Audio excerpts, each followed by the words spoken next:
Chapter 126, Training Camp 2. This story is finished on my pat.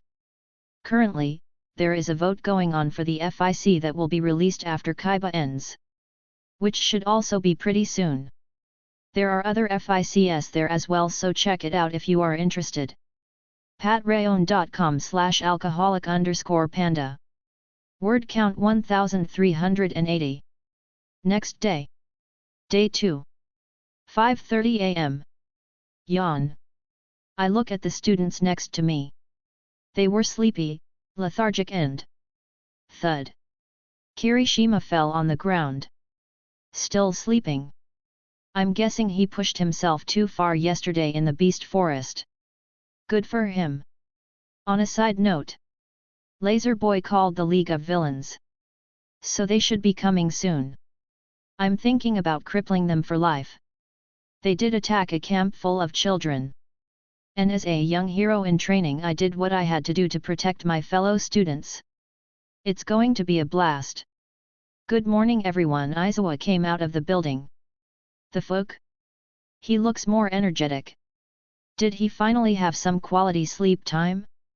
Or maybe he got laid with Mandalay. Sniff. He erased all the scent on him. Suspicious. Today we will begin the training camp to increase your strength, that is the goal of this camp. As well as prepare you to obtain your provisional license. So with that, Bakugo. Try throwing this. Aizawa threw him one of those balls we used for the throw test. This is from the assessment test. Bakugo looked at the ball in his hand. Your previous record, from right after you started school, was 705.2. Let's see how much you have improved, Aizawa said blankly.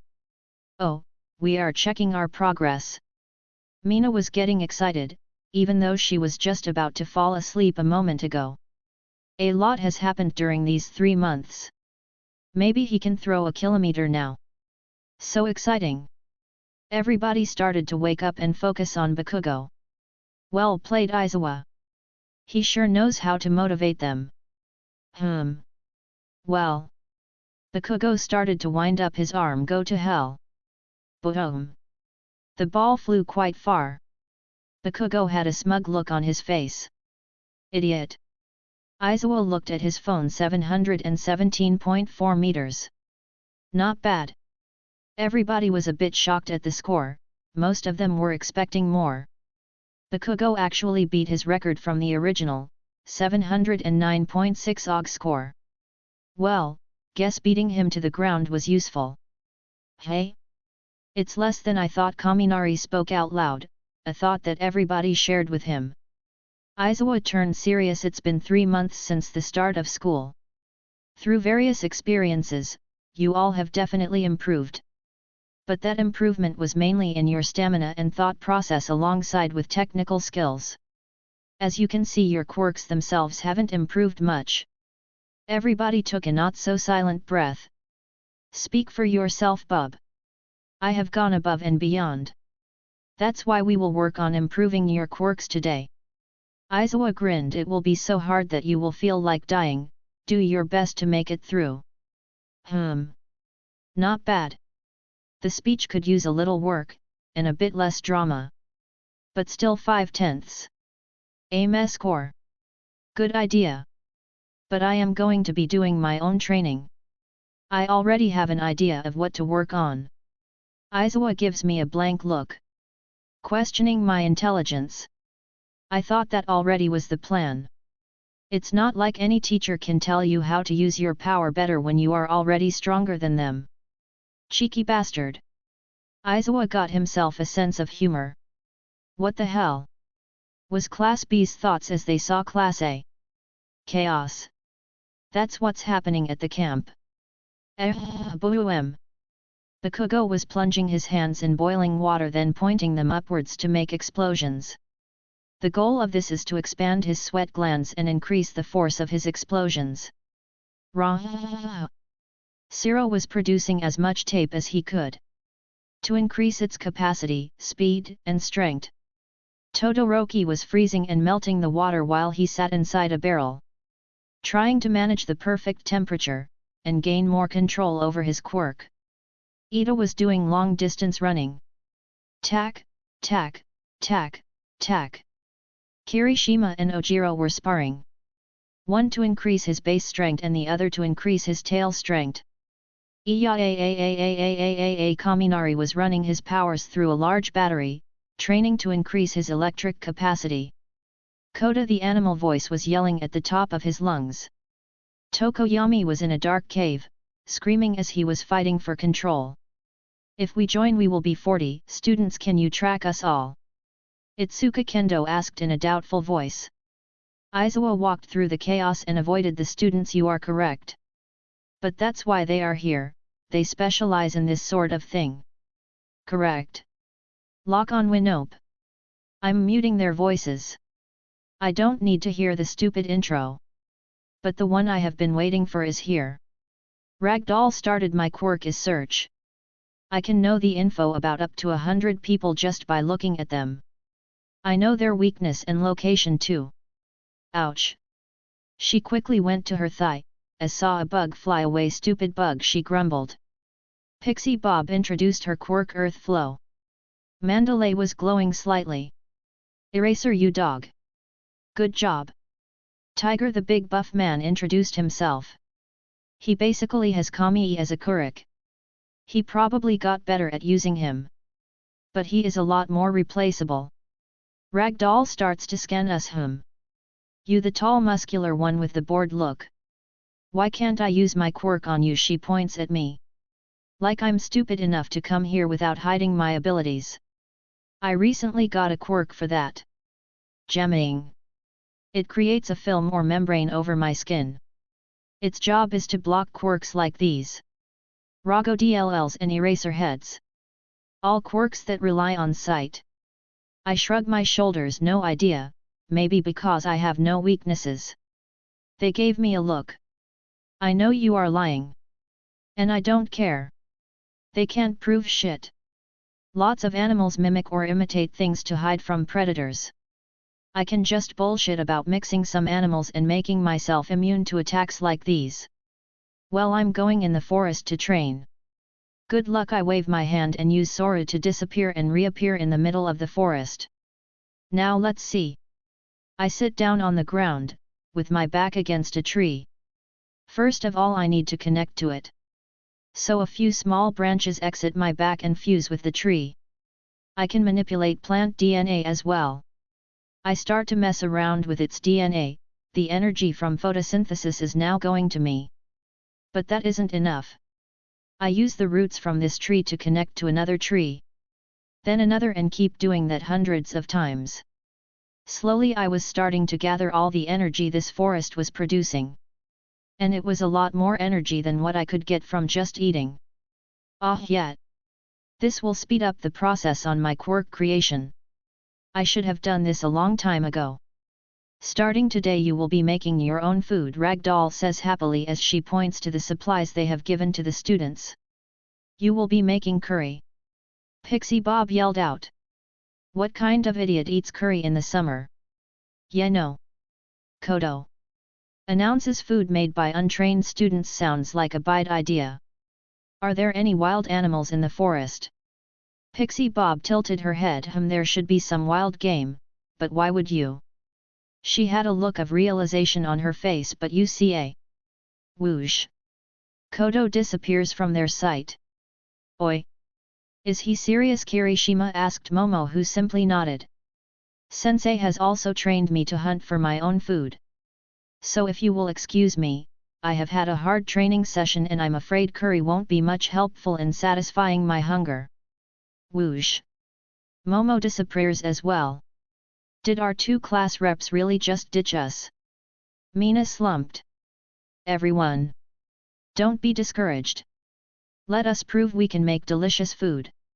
Ida raises his arms to pump up everybody. Yeah, but they were already dead tired and now they would have to cook. So morale was quite low. A few hours after everybody ate and fell asleep, a warp gate opened up in the distance. The League of Villains has arrived. Tomorrow, once we are all here, we strike, Dabby announces with a grin. Chapter 127, Daika City. This story is finished on my pad if you don't want to wait. There are other FICs there as well, so check it out if you are interested. patreon.com/alcoholic_panda. Word count 1470. Day 3 of training camp. 1 AM. SHHHHHH. A portal opens up. Hundreds of meters in the sky. Above a certain remote city. From the portal stepped out Garu. So this is Daika City? I have to say it's kind of impressive even if it's stupid. Every person here is a member of the Meta Liberation Army. The MLA has 100,000 men. Around half of that are gathered here. But the numbers don't matter. What matters is the top echelon. I take them out. The rest are just sheep, waiting to be slaughtered. Clones. BZZZZP. BZZZZP. BZZZZP. BZZZZP. BZZZZP. I start to multiply in a few seconds. There were dozens of Guru. Twice Quirk was the last step I needed. We reposition ourselves. Some around the outside of the city. And a few of us above with the main body. We were like a dome around the city. I always wanted to do this. I even topped off my reserves just for this moment. Shinra Tensei. I pushed down with my telepathy power. The clones did as well. Boom. An invisible force starts wrecking the city. Rooting out houses. Crushing them to pieces. It was like the whole city was put in a pulverizer. After a few moments of that I stop it. Damn. That took a lot on the reserves. I made it so when the clones use quirks they take the power from me. The other option was for me to put a certain amount of power in them. But that's not very efficient. The clone could be killed and I would have wasted stamina for nothing. Or there could be a situation where a clone needs more power than he has. This way suits me better. Scan. Let's see if anyone survived. Who? We have one. Rikiya Yatsubashi or Redestro. Of course, the leader survives. How cliché. But he is the most powerful of them all. So it makes sense that he would make it through.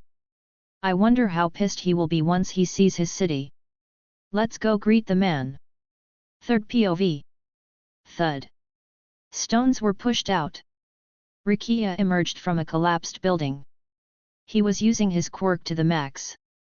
He was currently in his gigantic form. But he was frozen in place. Instead of the city filled with his army that he built. He emerged to see a wasteland. What happened? Who did this?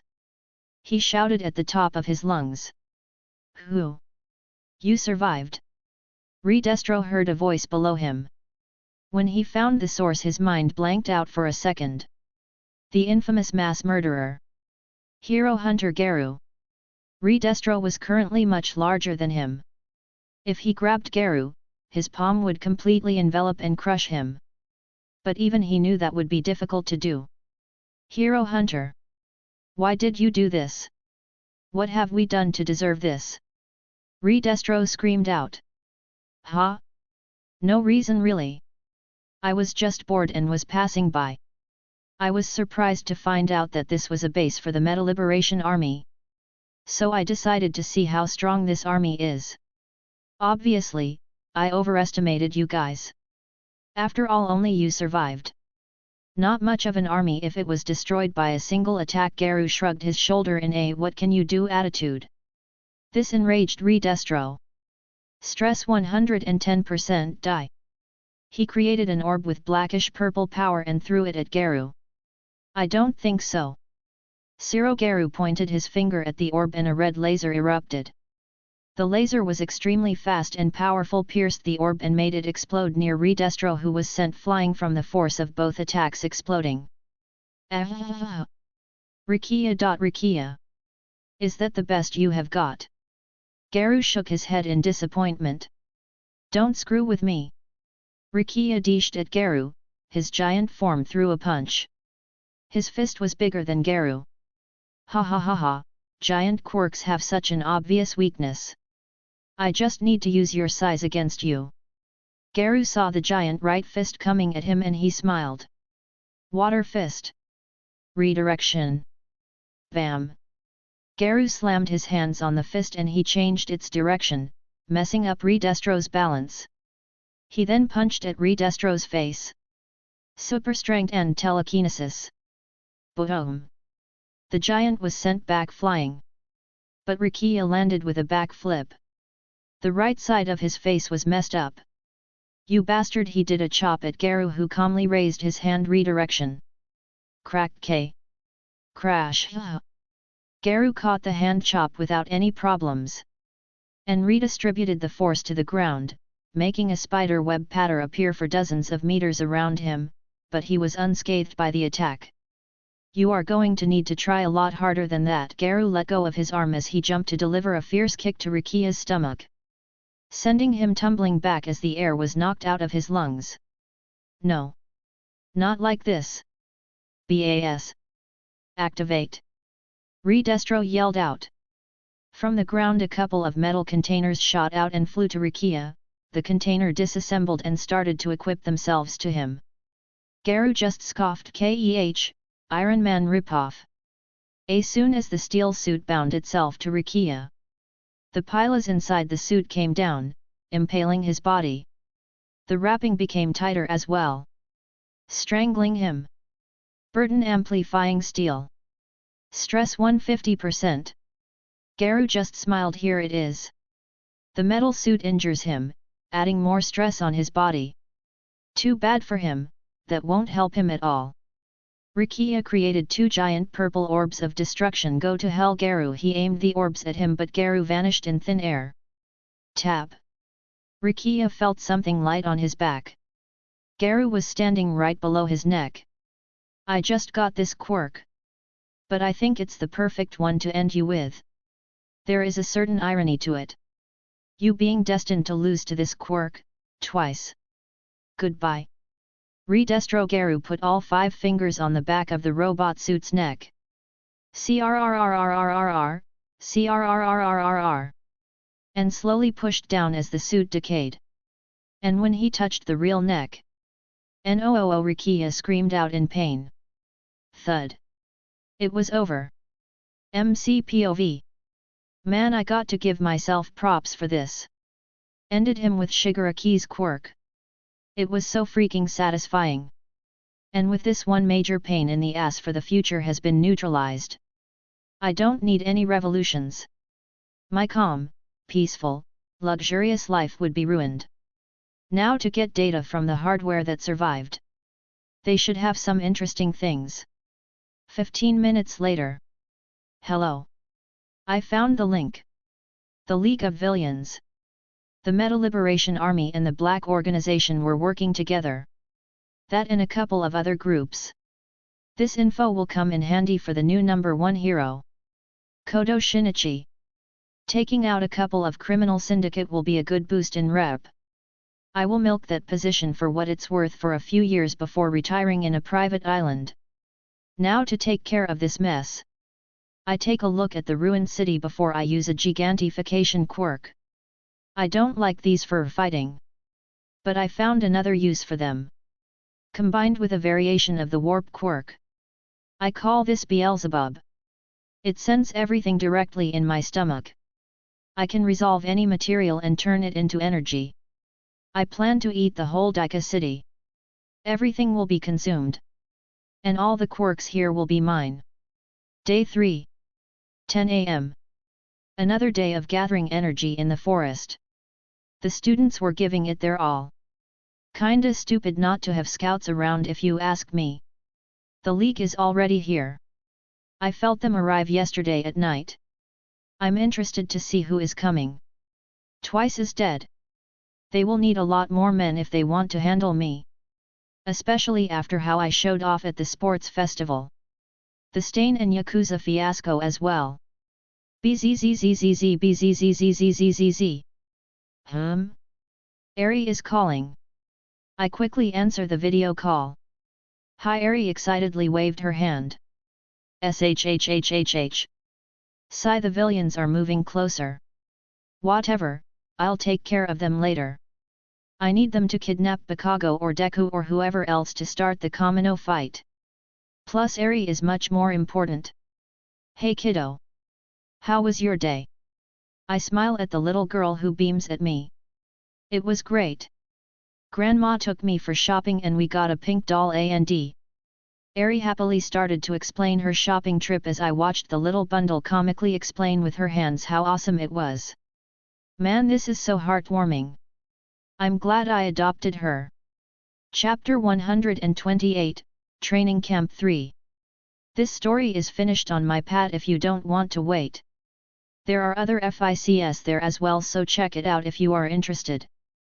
patreon.com/alcoholic_panda. Word count 2770. Day 3. 6 p.m. The sun had just set half an hour ago. All of the students were outside. They were talking and having a good time in general. Test of courage. Test of courage. Mina and her group of knuckleheads were cheerfully dancing around. Those who failed the written test will have to retake it. Aizawa came out of nowhere. Ah! No way! Why? Can't we take it later? The ones who failed started to complain. If you wanted to have fun you shouldn't have failed in the first place. And we are here to train. Aizawa stared down at them with his red eyes. A depressive mood started to spread from those students. The others were happy that they were going to have some fun. Some were hoping to get closer to the boy/girl they like. All while the villains were preparing to attack. Let's throw a wrench in those plans, shall we? I'm interested to see how this will develop. Aizawa, Mandalay. Your security sucks, I say bluntly. Hey! Everybody turns to me. What do you mean, Kodo? Aizawa narrowed his eyes at me. Nobody knows we are even here, Mandalay assured me. Really? Then why is there a group of villains slowly spreading out through the forest? I say bluntly. Aizawa and Mandalay dropped their jaws.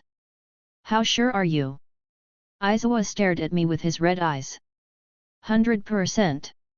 I turn and wave at a certain direction. Then turn back to the teachers. Prepare for battle. Up on the hill. What the hell? Spinner cursed out. Kodo just waved at us. Hai Toga was waving back as she looked through her own binoculars. What? Dabby yelled out. Our cover is blown. What do we do? Abort mission. Mr. Compries. No. We continue, Dabby growled, and he turned to the two men in black. You were paid, so go do your job. Hat. Snotty brat. You are lucky your sugar daddy pays a lot. Jin smirked as he lit his cigarette. Let's show them how it's done. Anaki Tequila, the shorter one, smiled. Why did you wave at them? We could have had the element of surprise. Vlad yelled at me. I just looked at him blankly. You are an idiot. Your main priority is to keep the students safe. How would you have taken them by surprise? Go alone and sneak attack them? Go ahead and commit suicide. I won't stop you. I point to the forest with my hand. Sensei him. Shinichi is right. This way they have no other choice than to do a full frontal attack. In which case we have the advantage due to our superior numbers. All we have to do is play the waiting game for backup to arrive. Momo said seriously. Vlad looked at Aizawa, who just nodded. Everybody back into the building. We will turn that thing into a fortress. Pixie Bob yelled out. Iceman, Manga. Quicksand, glue with me. We will stall them. How many of them are here? Tiger looked at me and asked gruffly. A dozen or so. Want me to go in and take care of them? I'll play nice and just cut off their limbs. I smile as I turn my arm into a swordfish and wave it around. No way am I letting the zookeeper get all the spotlight again. Boom! The Kugo blasts off into the forest to score some kills. But zookeeper, hey? That's a new one. And his inferiority really increased lately. To think he would be dumb enough to attack a group of villains by himself. Bakugo! Bakugo, come back! Aizawa yelled out, but he was ignored. He quickly turned to Mandalay. Call that fool back! Mandalay nods and focuses. Bakugo! Come back! I repeat. Bakugo, you are ordered to return. Shut up! I'm more than enough to take care of them. I will show how strong I have gotten. Bakugo snaps back. Mandalay tries a few more times before shaking her head. It's no use, Eraser. He won't listen to me. Damn it, Aizawa cursed out loud, which was very unlike him. Sensei! We can't let him go like that. We have to go bring Kachin back, Deku said to Eraser with a panicked expression. I don't like the guy. But if he is left alone he will die, Kirishima reluctantly said. Pop! Pop! Pop! Hey! Everybody turns to me. I start to stretch and my bones start to pop. I was sitting down for most of this training camp, filling up my reserves and running simulations. Solar power for the win. Even with all the shit I did yesterday in Daika City, I filled most of my reserves up using this foreset. This was such a good idea. Granted, I'm an idiot for not figuring it out earlier. But better late than never. Calm down. I'm the fastest and the strongest here. And those villains decided to split up in a forest of all places. If Bakugo isn't dead, I'll bring him back. Though I will probably knock him out. Aizawa looked conflicted before nodding.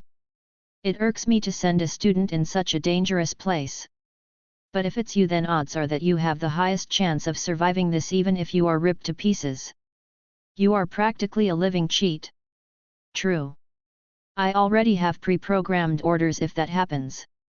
Should I be ripped to pieces, then the pieces will try and get back together. If that isn't possible, then they will scatter and start eating anything they can find. So they regenerate into a full body again. Then I can just fuse my copies back together. It's honestly incredible how ridiculous I have gotten. If I can just make energy absorption quirk I got from the statue, even a nuke won't be able to kill me. What about me? Momo steps up as she looks at me. You are needed here. Help them with barricading. Then go to the top and start sniping. Use real bullets. If possible, avoid making the kill shot. But near death is fine. Some of the students paled at my words. Wimps. Wait, I can go too. I want to save Catch Tak. I quickly do a neck chop on Deku, rendering him unconscious. Deku-kun, Midoriya, Okako and Ida quickly go to him. The teachers just give me a dirty look. What? He was annoying. He definitely would have gone into the forest like an idiot. Vlad facepalmed and Aizawa started to rub his temples. Just go already. I give a two-finger salute and vanish using Soru. Mandalay puts her hand on Aizawa's shoulder. Hey, pull yourself together, we are going to be fine. Aizawa just nodded. Right, the students thought she was talking about everyone. But the last part of the sentence was meant for him. We are going to be fine. Heroes are always risking their lives. Her cousin and her husband, Koda's parents, are proof that life is short. Heroes should not wait to form a family or find happiness. Because if the worst did happen, then it's better not to leave any regrets. MCPOV. Whoosh. Whoosh. Ah. I missed this feeling. The feeling of the hunt. There is a reason I love to change into Garu. A shame, I won't be able to kill them. But crippling them for life works just as well. Now, where is Muscular? I want to cut him open and see if I can learn anything new. Sniff. Sniff. I smell beer. And the person drinking it. The others masked their scent somewhat. Probably to try and hide from me. This one was blatantly drinking beer. And pissing near his hiding spot. What a moron. They obviously agreed on masking their locations and he did this. 7 out of 10 chance that it's Muscular. Well, his funeral. Quite literally. Third POV. Glug, glug, glug. A man with blonde hair and one eye was casually drinking beer on top of a hill. Muscular. Muscular. Pick up the radio, damn it. Dabby yelled out through the radio. Sigh, what a pain. What do you want? Muscular scowled. Kodo knows we are here. Head to the main building. We are entering through the front. Try and sneak in if possible. Muscular started to laugh. I don't sneak. I'm not a wuss like you guys. Just let me finish my beer. Finish your beer. Are you stupid? I warned everybody about his powerful sense of smell. He can easily locate you. You moron. Muscular smiled. Bah. So what if he finds me? I'm muscular, I can take high. Boom.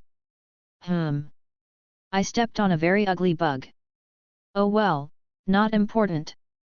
Kodo was standing above a crater where Muscular was buried in. Get off, you fucker.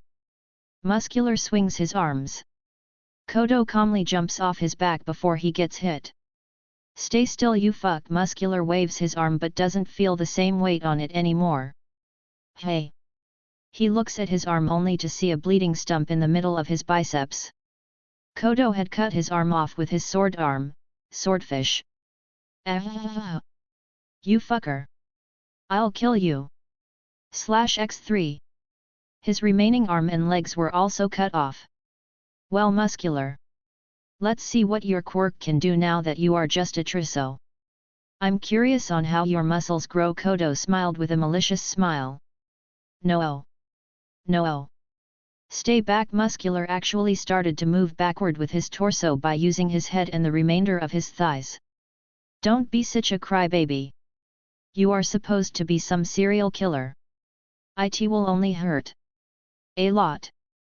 What the fuck are you? Kodo stares blankly at Moonfish. Hee. New prey. The man in a full-body straitjacket was swaying slightly. Work. I have to work. His teeth turned into blades that started to expand and multiply. Flesh. Moonfish yelled out. Kodo grinned. Whoosh. He vanishes using Soru and appears right next to Moonfish. His right arm turned grey, it looked like toughened skin from some sort of animal. Tekai. The muscles in his arms started to wiggle, all of them stiffening and hardening. Bang. Kodo slammed his fist in Moonfish's mouth, breaking the blades. He pulls back and punches again. Bang, bang, bang, bang, bang, bang. He kept going until Moonfish didn't have any teeth left. His entire mouth was bloody. His jaw was broken to pieces. It looked like a hydraulic press has been used on his mouth. Ah! That was strangely fun. It's not every day that you get to knock all the teeth out of someone. Well, on to the next villain. Hey kid? You have a name. Kodo looks confused as he looked at his opponent. Mustard. The kid pulled out a revolver and started shooting. Purple gas started to appear behind him. But Kodo calmly caught each and every bullet with his bare hands. Mustard. Gas. I see. The one that melts skin. Catchy. Kodo nodded to himself, then pointed his hand at him. Shhhhhhh. A spider web shot out from his hand and stuck itself to Mustard's chest. Hey! Way! Kodo pulled hard and Mustard was sent flying to him. Kodo pulled his arm back and punched him in the gut. Guh! Mustard immediately lost conciseness. Well, that was disappointing. Crash! Thud! Thud! No mu? This gives me an interesting idea. League POV. The League and the Nomus were hidden in the trees near the heroes. What the hell? Dabby looked at the building where the heroes were holed up. Or what used to be a building. Giant earth and ice walls along with giant manga words used as additional walls. Beyond the walls, mud and glue were made like a moat around it. Dozens of sharp, spiky earth animals. Students and teachers were ready to react to any breach. Man, there is no way we are breaking through that, Spinner pointed out. Sadly, I agree. It's too much even for the Nomus, Magnus says in a girly voice. So we won't be stabbing anyone. Toga whined. Oi! Dabby Jin's voice was heard over the microphone. What is it? You'd better have good news, Dabby snapped back. He was feeling really stressed out. Hear for yourself. Jin smirked, then moved the radio. Come back here. Diu fedora wearing losers Bakwa was screaming out as explosions sounded out behind Jin. We are leading the idiot right to you. Tell Compress to get ready, Tegala said happily. The league members looked at each other. Well, this is a surprise. Magna crossed his/her arms. The idiot is out there alone. Spinner face palmed. So. What are we doing here then? Toga tilted her head. Doest matter, Dabby quickly cut them off. I haven't been able to contact Muscular, Moonfish and Mustard. So it's likely that they have already been defeated. Let's just grab the little terrorist and go. The league pulled back and started to head back in the building. Hero's POV. Hey! Jiro stood up. What is it? Aizawa quickly looked at her. They are leaving and going back into the forest, Jiro said with a confused look on her face. Are they retreating? Kendo asked nervously. She was ready to throw boulders at the villains. So were a lot of other students. No, these guys are tenacious. They are after something else, Vlad frowned. Todoroki's eyes widened. It's not something, it's someone. Everybody was shocked by the revelation. Bakugo. Mandalay. Aizawa yelled out. She quickly nodded and linked to Kodo and Bakugo. She had been contacting to Bakugo every 5 minutes, but he would listen. Their target is Bakugo. Bakugo, come back right now. Who? So they are after the Boom Boom Boy. Oh, and I already took care of 3 villains, Kodo said with a chuckle. I don't care if they are after me. I won't lose to Anam. Bakugo was cut off. Bakugo. Bakugo. Mandalay screamed in her mind. I lost the link to Bakugo, she said with a worried expression. Sensei. Uraraka stormed in. Deku-kun isn't here. Aizawa looked like he wanted to collapse and sleep for a week. Why me? Third POV. Asterisk huff. Huff asterisk. Deku was running through the forest. Kachin. I have to save Kachin. Boom boom. Get the fuck off me, Bakugo yelled out. Off of, shortened, this is intentional. The Nomus were holding Bakugo by his arms. Well, I had my doubts, but you two came in handy. Dabby looked at Jin and Tequila. We just did the job we were paid to do, Jin says in a cold stone voice. Whoosh! A big portal opened up behind them. Enough for all of them to go through. That's our ride home, Spinner smiled as he walked into the portal. Half of the league went through. Then the Nomus started to move. Kachin! Deku yelled out as her ran forward. One of the kids. Jin looked at the teen who was running straight at them. You guys go in. I can handle him, Dabby says casually as he steps up. Jin and Tequila looked at each other before they walked through. Deku. Why did you come? Bakugo yelled out. He had a conflicted look on his face. The last person he wanted to see was here to save him. To rescue you. Deku screamed out. How cute, Dabby smiled and waved his arms. Blue flames engulfed their surroundings. A firewall appeared in front of Deku, who had reached the halfway point. He wanted to dash through. But his survival instincts kicked in and stopped him from jumping in the flames. The Nomus quickly went through while carrying Bakugo. Nice try. Hero, Dabby said mockingly, and with those last words he went through the portal and it closed behind him. Deku looks at where the portal was with a lost look on his face. Rah! He screamed out as tears started to fall down. Forget tears, more like waterfalls. A few minutes later everybody gathered around the crying Deku. I already informed them that the villains were gone. Sensei Momo comes to my side. I planted a tracker.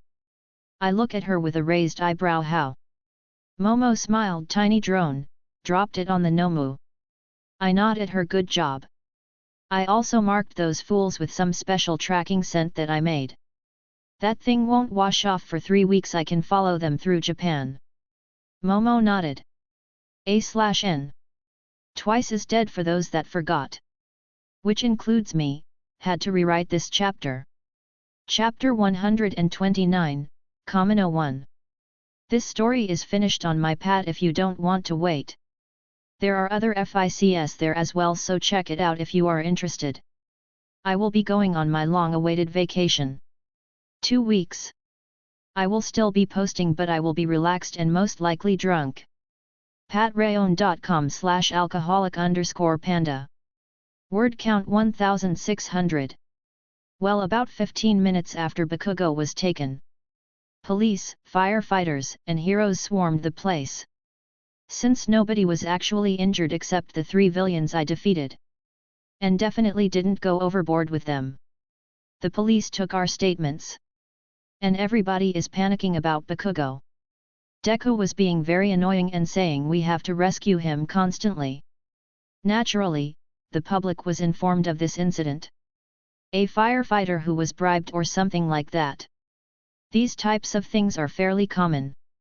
They went on and on about how could a student be kidnapped with so many heroes in the camp. Nizu did the reasonable thing. He threw Bakugo under the bus, saying that he disobeyed orders and went to chase after the villains himself. Which is true. And that they, UA heroes and police, are using all of their power to go and rescue him. And they are certain that they will. Momo gave them a tracker, so that they could follow the Nomu and save Bakugo. Naturally, Deku wanted one as well. He wanted to be the one to save his precious Kachan. Momo refused like a normal person would. Deku was a first-year student and one who didn't have very good control over his quirk.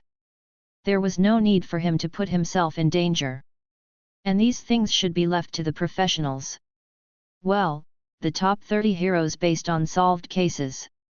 The rest of the heroes are just scrubs who passed some low-level hero school. The real hero rankings is basically a celebrity ranking. Who is more famous, not who is stronger. I mean, in the original source, realistically Ryukyu is stronger than Mirako. A dragon vs a humanoid bunny. Kinda obvious who would win. Yet Mirako was higher on the rankings, just because she is humanoid and can attract more fans. Because she is more easily fetishized. Human minds are simple. Which one would you like to see more? A hot-tanned bunny girl or a big dragon? Hence why Mirko was higher on the celebrity list. Well, thanks to me releasing the Rokushiki, Rumi can now easily beat Ryukyu. It's not even funny how many incompetent heroes are high on the list. Like Uebami. All she does is commercials. She is a hero in name only. Now that I think about it. Why didn't Stain finish her off first? Must have been in a further away city. Never mind, I got sidetracked. The response team is already being made. Top heroes are being gathered for the raid. Making an all-in attempt to save one of U.A's best. What a joke. But I am curious, will they be able to convince Bakugo to join them? After all, this is a different Bakugo. One that has been in my shadow since childhood. I think they actually have a pretty good shot. Well, time to make some doubles. The fun is about to begin. Bakugo in the pub. In a small pub. The League of Villains was gathered. Or what was left of them. They were watching the news where the heroes promised to rescue the student. Bakugo was chained to an iron chair with straps. His hands were also in iron casts. It's strange, right? Why are heroes being criticized? The way they are dealing with this is a little of the mark. Is it because it's their job to protect? Everybody makes a mistake or two. It's natural, we are only humans. Are the heroes supposed to be perfect? Modern-day heroes are so uptight. Don't you think so? Bakugo-kun Shigaraki started talking about his views. Once heroes receive compensation to protect people, they aren't heroes anymore. That is Stain's teaching, Spinner said with a serious look on his face. The strange system of turning people's lives into money or glory. The society that sticks to those rules. The citizens who blame the losers rather than encourage them. Our fight is to question these. What is a hero? What is justice? Is this society truly just? We will have everybody think about these. That is the reason we are fighting, and we are planning to win. You like winning, right? Shigaraki lets out a creepy smile behind his mask. Bakugo just keeps his head down. Dabi, unlock the cuffs, Shigaraki ordered. Hey? Are you serious? He is going to fight back, Dabi deadpants. It's fine, we need to treat him as an equal since we are scouting him. Besides, he can tell if he can win or not in this situation. Right, you a student? Shigaraki smirks at Bakugo. Dabi shrugs his shoulders and turns to his comrade Mr. Compress. You do it. Why me? Compress says with a surprised tone. His face was hidden behind the mask so they couldn't see his facial expressions. Because I don't want to go near him, and you did the least in the last mission. Fine Compress made his way to Bakugo and started unlocking his restraints. Even though our situations differ, everyone here has been restrained and has suffered. Because of people, rules, and heroes. I'm sure you have also suffered, especially with your classmate Kodo beat. Bam! Ga! Bakugo grabbed Compress by the throat and moved his other hand at Shigaraki. Boom! I listened quietly to your endless talking. Idiots can't get to the point. Always talking and talking. To sum it up, you are basically saying we want to harass people. So come and join us, hey. The villains started to surround him. Don't bother. I want to win like All Might. And most of all, I want to beat that stupid animal transforming bastard. I want to beat him to the ground using my own power. And you are getting in my way. Shigaraki raised his hand. Kurogiri. Make him go to sleep. Compress sighed. I can't believe he is such a bad listener. I'm almost impressed. Even if he wasn't going to join us, it would have been better to pretend that we were winning him over. He's done it now. I won't do something I don't want. Even if it's just pretending a little. Bakugo curled his fingers, ready to attack, and looked at them with his eyes sharpened like an animal. If you want me to listen, then get on your knees and die. Knock knock. Hello, this is Pizza Law. Kamino store. Hey. The villains looked at each other. Boom. Smash. All Might busted in through the wall and punched Spinner. What the? Spinner cried out. Kurogiri. Gate. Shigaraki yelled out. Just as Kurogiri started to move. Lacquered chain prison. Kamui Woods quickly trapped all the villains with his tree quirk. A tree? I'll burn it. Dabi set himself on fire. Whoosh. Hoosh. Bang. Gran Torino quickly zoomed past and kicked Dabi in the head, knocking him unconscious. Don't be so impatient. It's in your best interest to stay put. All Might glared at the villains. You can't run anymore, League of Villains. Why? Because we are here. Compress looked at the heroes in panic right after the conference was made. Don't tell me, it was planned this way. You are completely surrounded, villains. Endeavor is outside with the police. Edgeshot slides through the door and opens up to show a SWAT team. All Might looks at Bakugo. I'm sure you were scared. You did a great job, staying calm as you did. I'm sorry. It's fine now, young man. I wasn't scared. Not even close, damn it. Bakugo was flustered. Even after I went through all the trouble of preparing this. Why are you coming for me, stupid last boss? Shigaraki glared at All Might. Kurogiri. Bring as many as you can. Shigaraki yelled out. Hoosh. Pucci. Edgeshot quickly pierced Kurogiri's body, messing with his organs and knocking him unconscious. Ah! You killed him! What kind of heroes are you? Magna yelled out. Don't worry, he is not dead.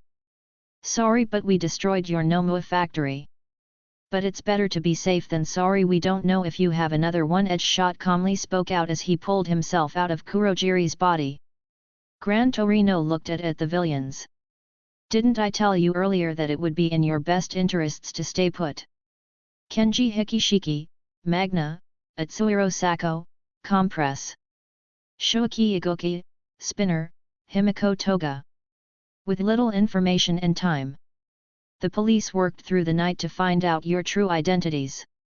Do you understand? There is nowhere left for you to run. The villains looked at him in silence. But Tornio wasn't finished. Hey Shigaraki, where is your boss hiding? My boss? Don't screw with me. Splash, splash. Liquid warp gates started to from in midair, Nomuas started to come out. Edge shot. What happened to Kurogiri? Torino yelled out. He is unconscious. He didn't do it. The ninja replied back. Kamyu. Don't let them go no matter what.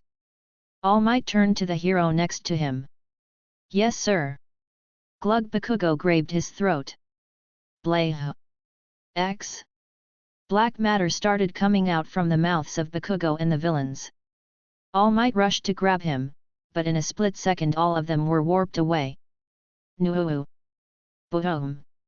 An explosion. No shockwave.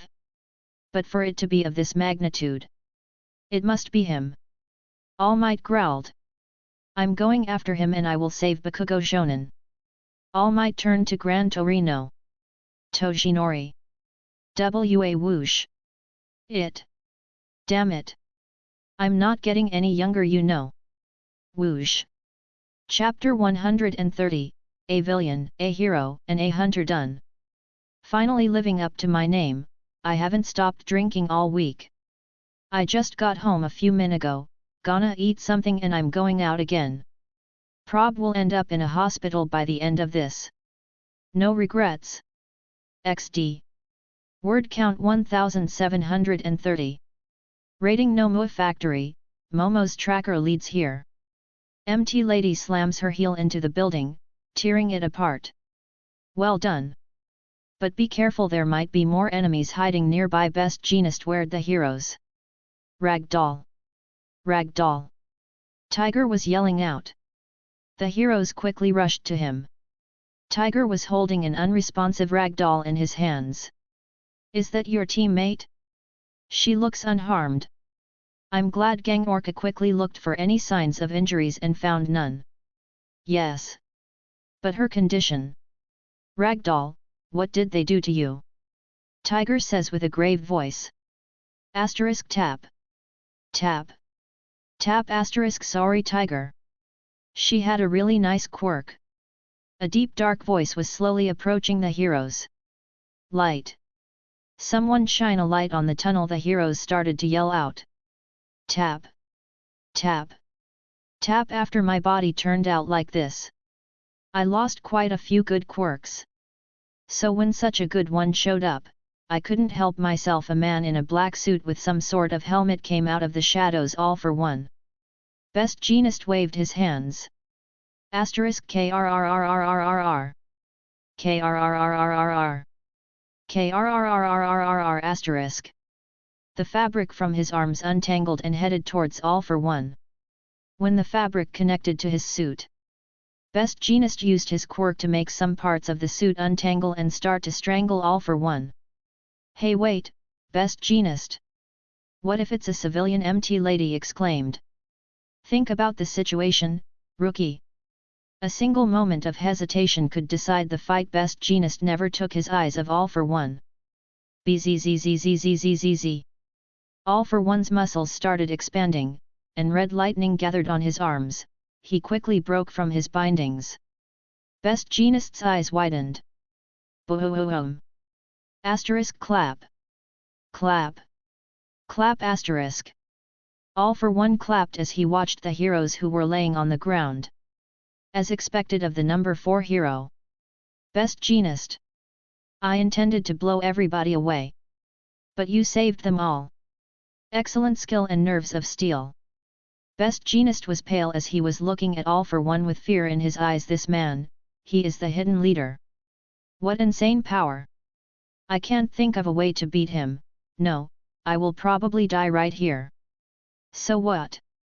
Best Jeanist used his quirk to make the fibers of his back push against the earth, lifting him back on his feet. A first-class hero. Won't use something like that as an excuse. Hudush. A pressurized air bullet hit him in the stomach, destroying a big chunk of his intestines. Crash. The force was so strong that it cracked the earth behind Best Jeanist. Gah! Best Jeanist quickly lost consciousness because of the pain and shock. I don't need yours. That strength of yours is from a huge amount of practice and practical experience. It's a quirk that doesn't suit Tamura. All for One looked down on the fallen heroes. Splash! Splash! Splash! Splash!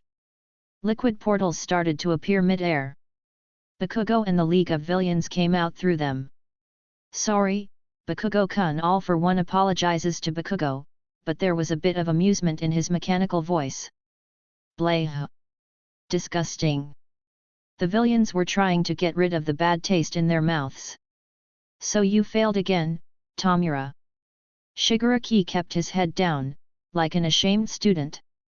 All for One was about to step forward, but they stopped. So you are here after all. Hudush. From the air, All Might dropped at full speed and punched All for One. Boom! I will make you return everything. All for One. All Might yelled out. Will you kill me again? All Might. All for One said in a voice that was filled with amusement. WSHHHHHHHHH. The shockwave from their punch blew away Bakugo and the villains. You got here pretty late. It's a little more than 5 kilometers from the bar to here. A little more than 30 seconds have passed since I sent the Nomus. You have gotten weaker, All Might mocked All for One. All Might glared at him. What about you?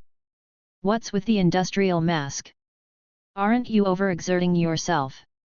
Both of them stopped at a certain distance from each other. I won't make the same mistake as I did 6 years ago. I will take Bakugo Shonen back, and this time I will throw you in prison for good and all of the League of Villains with you. All Might be dashed as he was preparing a big right hook. We both have so much to do. So it will be tough. All for One raised arm and it started expanding. Boom! A pressurized air wave came out from his palm, sending All Might flying backwards through a few buildings. Air cannon plus spring-like limbs, kinetic booster ×4, strength enchancer ×3. This combination is pretty fun. Maybe I'll throw in a few more enchanter types. All for One looks at the fallen Kurogiri. Well, at least this one is still alive. Forced quirk activation. His fingers turned into some sort of blackish-red tendrils and pierced Kurogiri's body, activating his gate quirk. Tamura. Go. Sensei, but what about you? Boom! All Might blew apart the rebel and jumped in the air. Think constantly, you still have much more room to grow. All for One started to float and rose to the sky. Boom! Both of them were locked in another exchange. Bakugo Shonen. All Might yelled out when he saw that Bakugo was surrounded. It's no use, All Might. That boy will be leaving with Tamura. All for One took sick pleasure in seeing All Might's expression. Keh, this looks pretty fun, why don't I join in? Hey! What? Both of them turned to the location of the voice, but... Bang! FSHHHHHHH. Boom! Both of them are sent flying and crashing into the ground. Nanny! Shigaraki looks at the night sky, so does everybody else. The news channels that had arrived earlier were focusing on the figure that was standing in mid-air. He wore a tight, black, long-sleeved shirt, loose-fitting white martial arts pants. He had sharp features, yellow eyes, and long silver hair that was spiked upwards into 2 big prongs. Hero Hunter, Garu. Well, this is unexpected.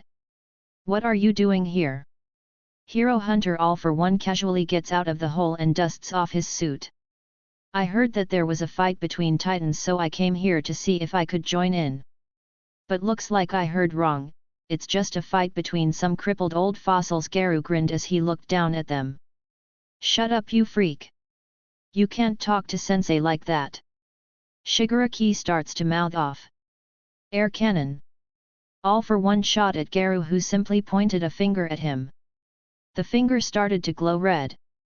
0. WSHZZZZZZ. The red laser cut through the pressurized air and hit All for One, burying him into the earth again. But he was still unharmed. Why, you cheater! Sensei can't lose. He won't lose to a cheater like you. Garu looks down at the league, who were looking into the sky. He was only hearing blah, blah, blah, and it was annoying.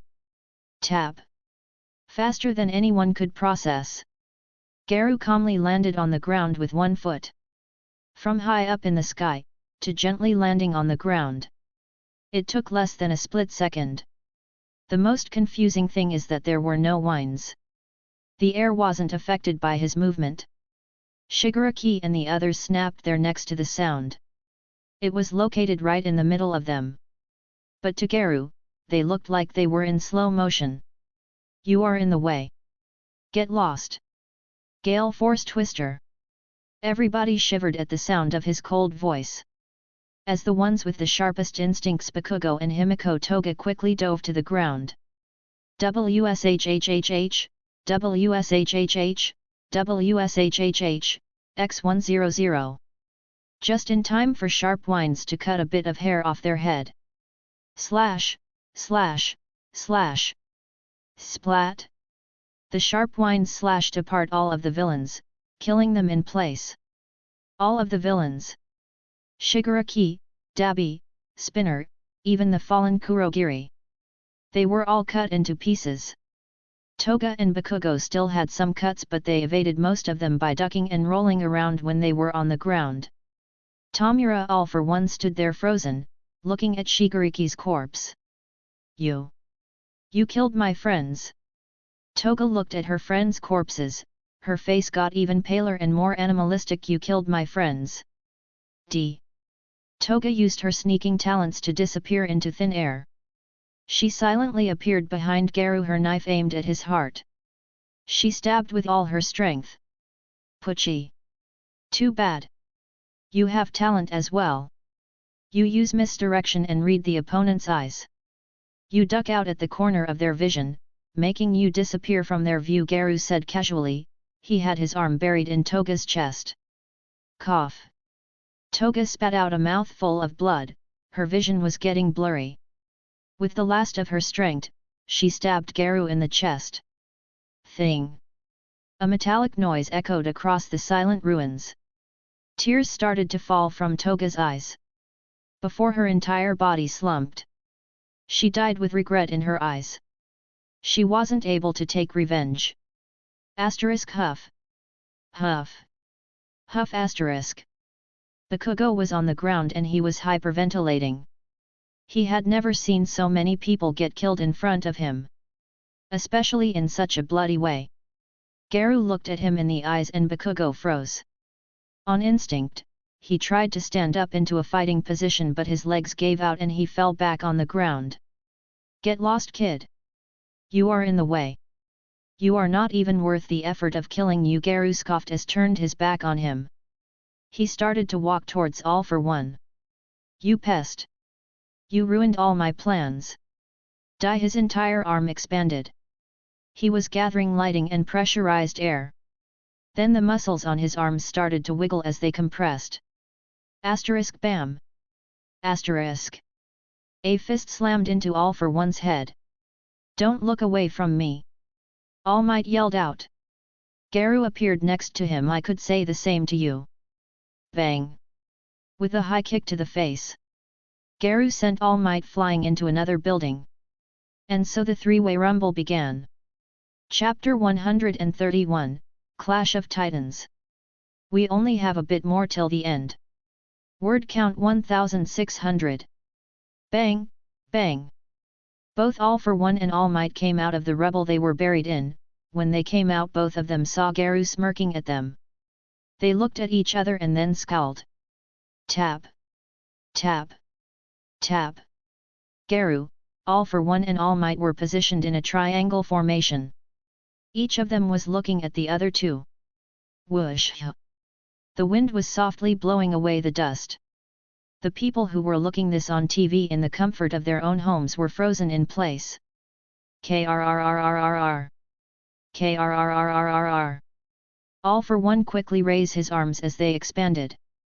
Garu and All Might dashed to him. Air cannon. Boom boom. Both of their attacks hit the mark. But All Might just punched and neutralized while Garu grabbed the air blast and threw it to the side. All Might raised his fist at All for One, only to use his incredible speed to appear in front of Garu for a sneak attack. Garu smirked as his skin turned a shiny black. Texas Smash. All Might punched him in the face but Garu didn't even move. All Might grimaced UHG, hard. And this feeling, shock absorption as well.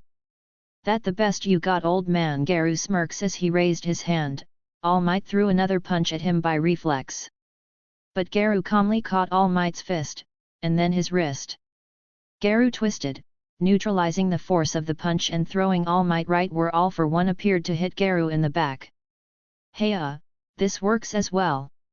Die All Might. All for One raised his monstrous arm and pulled back to hit All Might. Too bad. Garu quickly turned and kicked All Might in the gut, sending him flying right at All for One who didn't even have time to put a guard up. Both of them collided then did a quick hit on each other before they separated. You are getting really annoying, All for One said in a low tone. All Might didn't say anything but even he was angry. Garu just spread his arms. Come at me, you geezers. I hope you will live long enough to entertain me. Bullet laser. All for One started to fire lasers from his fingertips at Garu. All Might surprisingly didn't attack him when both of his hands were aimed at Garu, instead, he went to the sky and then dived down to punch Garu. This showed that both of them consider Garu to be the greater threat. Japan's greatest hero and greatest villain temporarily put their differences aside to defeat Garu. Because both of them realize they would lose if they fight Garu alone, so it's best to take him out before they continue a one-on-one fight against each other. All Might punched Garu in the face, but the exact moment later Garu's fist landed on All Might's cheek. Garu used the force of All Might's punch and redirected that force through his arms and shoulders and punched All Might with half of the force of his own punch plus Garu's own strength. Cough. Cough. Wait. This feeling. It's just like. All Might looked at Garu with an astonished expression. Come on, Johnny Bravo. Are you going senile, old man? You already know. Everything that Kodo can do, I can do it too. Johnny Bravo. All Might looked dumbfounded. Ha ha ha. Now that you mention it. You really do look like him. All you need is a pair of sunglasses. All for One chuckled as his body coursed with lightning. You are no better. You look like a horizontal version of Two-Face with a Bane mask. Boom. A huge shockwave hit Garu and sent him flying. A/N what do you think of the insults? I find them funny. Air bomb. All for One yelled with anger clear in his voice, his hands were joined together. He combined the shockwaves from both arms to make a bigger one, Kamehameha. Crack, boom. Garu punched a building off of him. Phew! Is that the best you can do? Garu spat out a bit of blood from his mouth, his blood immediately corroded the ground where it fell. I have no choice. This technique was a pain in the ass even in my prime, it will cut down on my time even more. But this Garu must be stopped here. All Might clenched his fists and rushed at Garu. Suddenly his fists caught on fire. Florida Rush. All Might started to punch. Bam, bam, bam, bam, a dozen, 100 punches. With each punch, he threw out a pressurized air wave. The punches were so fast, they were set ablaze by sheer speed and friction.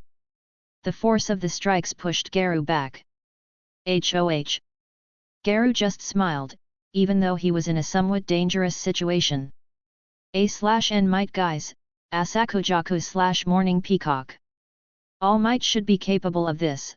I think they didn't do it because they wanted Endeavor to be the only top pro hero with fire abilities. All for One was looking at All Might as she used his Florida Rush. This would be a perfect opportunity to take him out. Damn Garu, now I'm being forced to work with All Might of all people. If I kill him now, Garu will definitely kill, no he will erase me. My legacy will be overtaken by this upstart. The one who killed both the #1 hero and the greatest villain in history. He will take my place in the history books. I will not allow my legacy to be destroyed. All for One's body started to expand. He grew in size, now he was standing at 4 meters tall. His body was a buffer as well. Spikes started to appear on his arms. His body. Perfect body and berserker and spring-like limbs and kinetic booster ×7 plus strength enhancer ×9. And shock inversion. Let's see if he can reflect this back at me. All for One injected himself with something. Since Tamura is dead, I no longer have a perfect vessel. But at the same time, I no longer need to worry about this body. I had a limited amount of time anyway. I have a spare anyway. I will use a astral projection quirk to move my soul in that body. But while it contains my genes, it's unbelievably weak. It will only be able to hold All for One. I won't be able to steal any other quirks, making me effectively quirkless. I will need to spend a few decades body hoping to reach back to where I am. But I will at least take down this brat. Both do a pincer attack where they punch Garu from 2 different sides. Garu grin as he puts one hand in each direction. He was clearly thinking of taking their punches. Now, both hero and villain punched, but as soon as they touched his hands, poof poof, both of their arms explode into blood mist. What? They yell out. Everyone was surprised by this. Mirako, Edgeshot, and Momo, who were looking at the TV, came to a realization. This is Overhaul's quirk.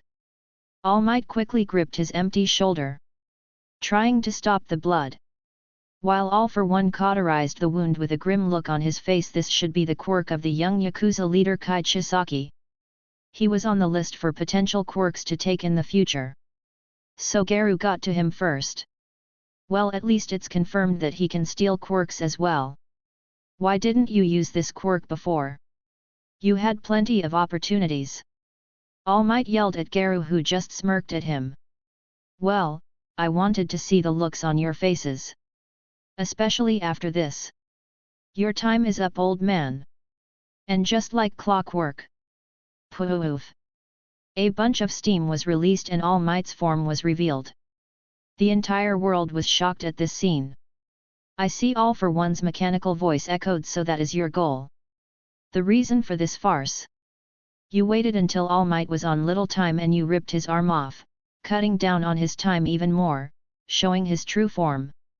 You could have killed us from the start, when you first appeared, but you waited. You did this to break the wills of both heroes and villains.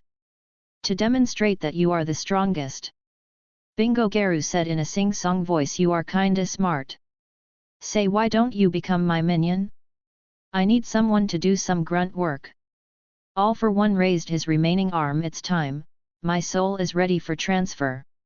I think not. He disappeared and appeared in front of Garu with his hand brimming with electricity. Garu sighed as he slapped his hand away, disintegrating it. Bang! But at that moment a bullet hit Garu in the leg. All for One shot it from a gun that he fired with his tendrils. Garu frowned. Quirk erasing bullet, but as for people with many quirks, it can only erase one quirk at a time. Only real quirks can erase them all. I timed it just right to get your disintegration. Tendrils jumped out of All for One's back and tied themselves around Garu, bringing him closer. I have started to self-destruct. Save me a seat in hell, Garu. All for One laughed like a maniac.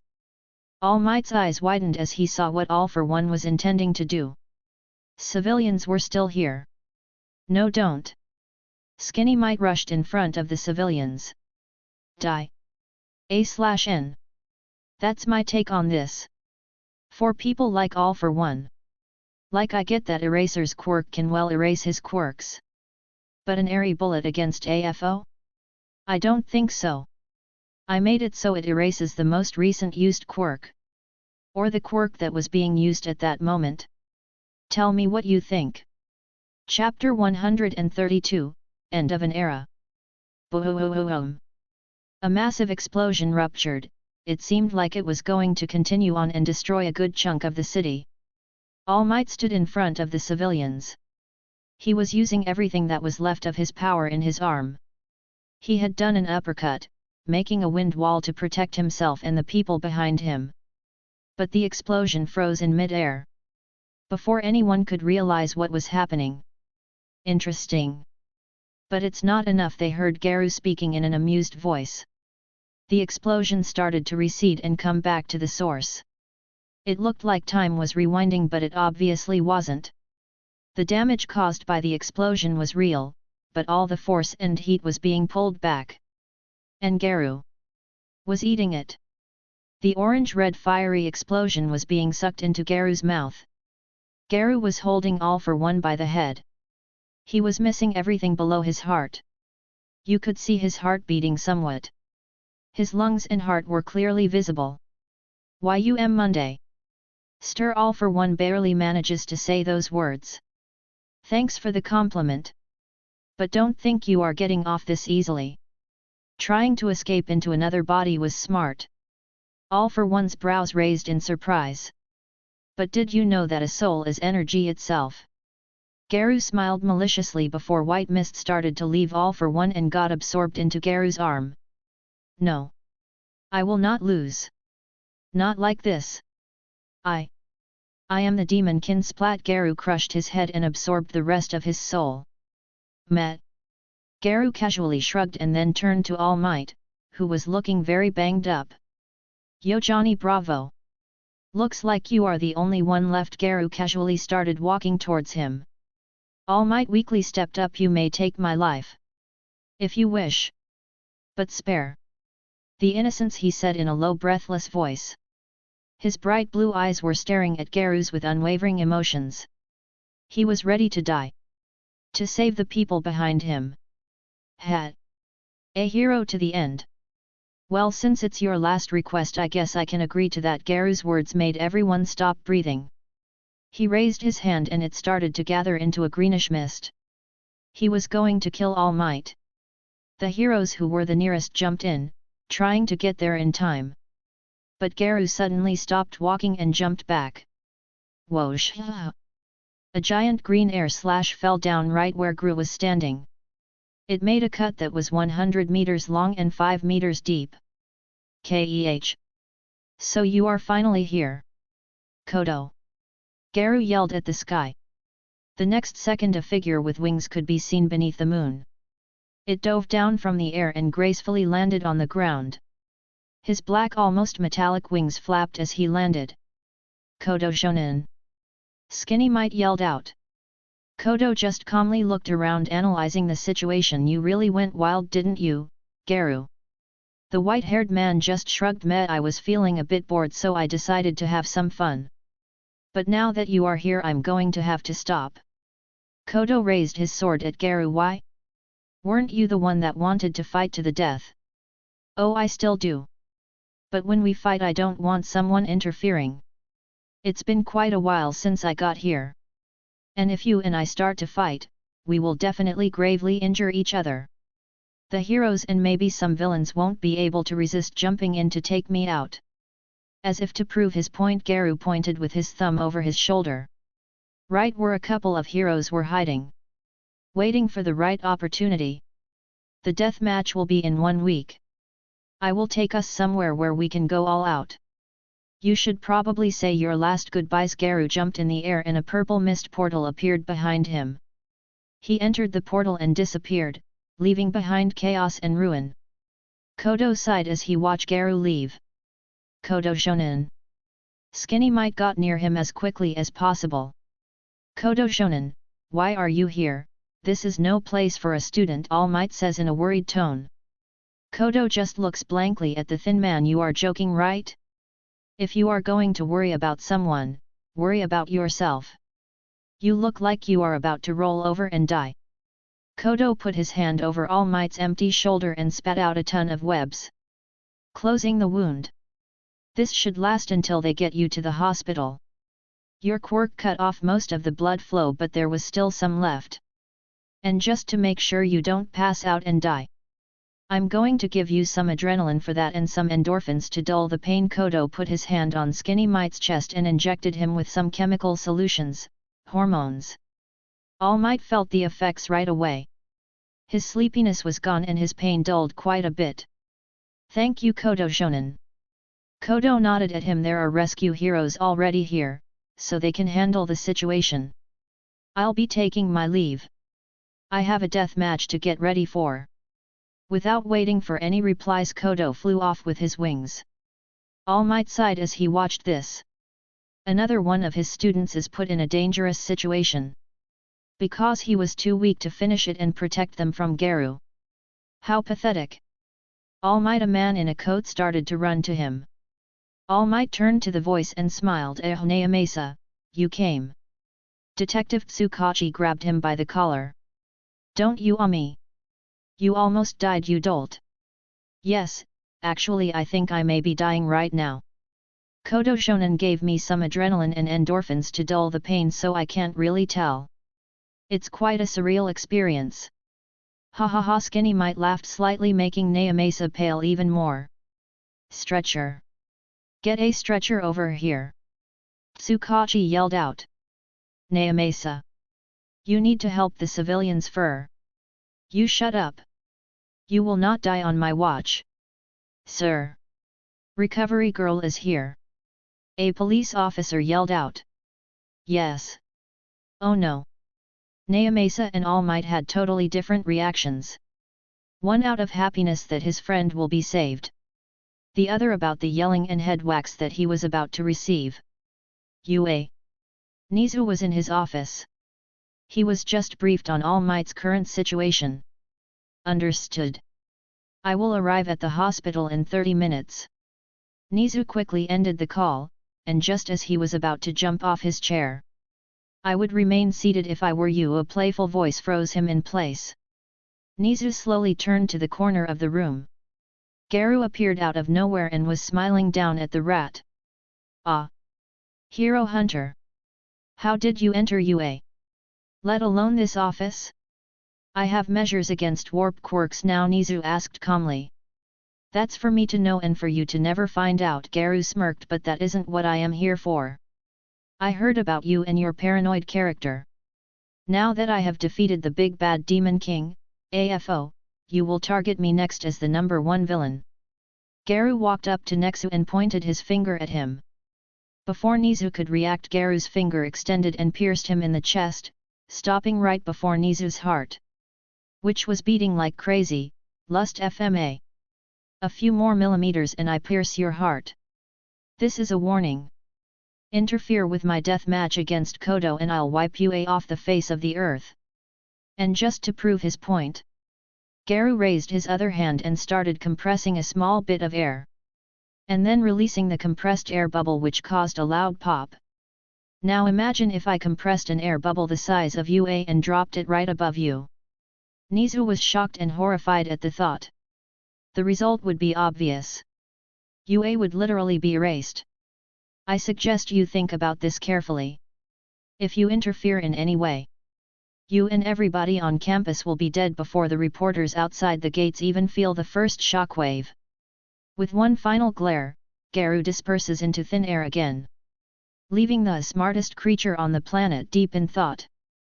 Kodo spends time with his family. In Kodo's house, almost everybody was there. His family, his new daughter, his friends, and lastly, Momo and Rumi. So what are you planning on doing, Shin?